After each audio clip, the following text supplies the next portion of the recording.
बार बार समझाता हूँ, मेरा बातों को कहना नहीं मानता है। जब तुझे दिल हो चुका है, क्यों न दोनों हाथ जोड़ेंगे? क्यों भैया जी, दोनों मिल करके जाएंगे और वहां से मिल करके सिंगला से कभी चलाएंगे भैया जी। ये तो बात तो सही है कि दोनों भाई मिलकर वापस चले जाएंगे, लेकिन इस बातों को पता करना लोगों से नहीं होना चाहिए। भैया जी, इस बात का पता इन्हें पिताजी को नहीं चलेगा भैया जी।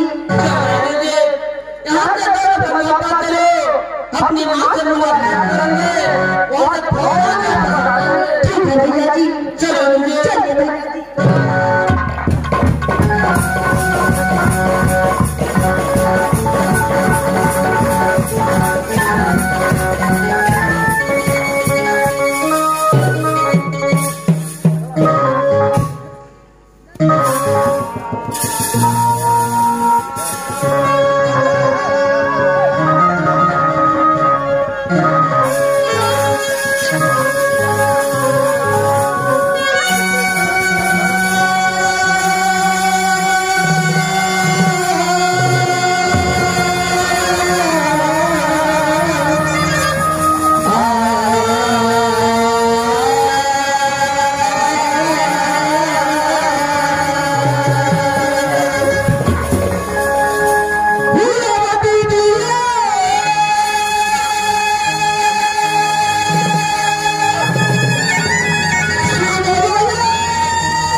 करेगा हिकती ताकि की नाम राजा साथ की माता की बात सकती थी कहा ये सती की काकी रोटी से सात पुत्र और एक पुत्री पैदा हुई ये छह पुत्र के नाम ईश्वर की संख्या को बरकरार रही ये बड़े भाई के नाम सुधार कर रहे और मेरी माता सभी को मेरे नाम रखी है सतीश करना ये सोना सोना के बकरार सोना चांद का गीत आ जाए लोग तो कैसे बता के बात देना पड़ा अपने लगे सुने तो बुरा मेरी माँ चाची मेरी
यहाँ से चलो इंद्रजीत।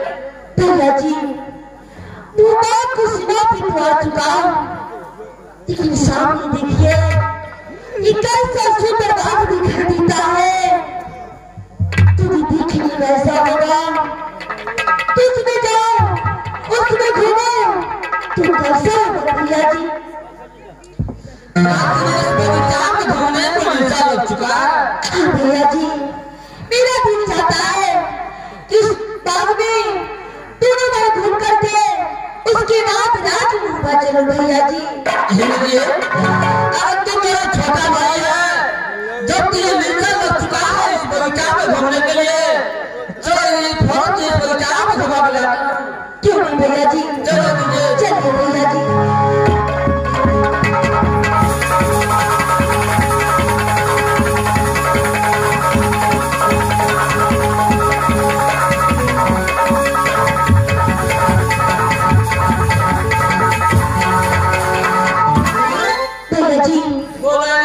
इस बाग में तो आ चुका हूँ, सबसे पहले इस बाग में घूम कर देखना चाहिए भैया। चलो घूमने के लिए चलो। चलिए भैया। ठीक है।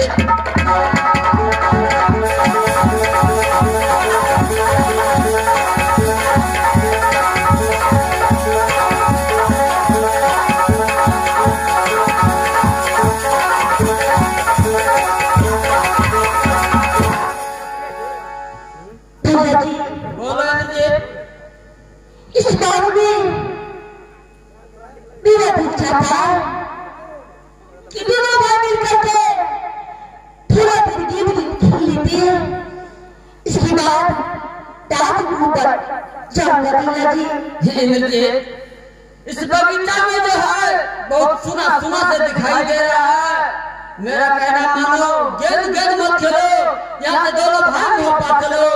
नहीं भैया जी, अब 12 बरस के बाद रात घूमवा जा रहा हूँ, अब रास्ते में बात देखा, इसमें से घूमा और तब फिर करने से कब आएंगे और कब जाएंगे इसका कुछ ठिकाना नहीं भैया जी। इंद्रजीत अरे मैं तेरा बड़ा भाई हूँ, मेरा कहना मानो, इस बगीचा में मत खेलो, यहाँ से दोनों भाग हो पा चलो।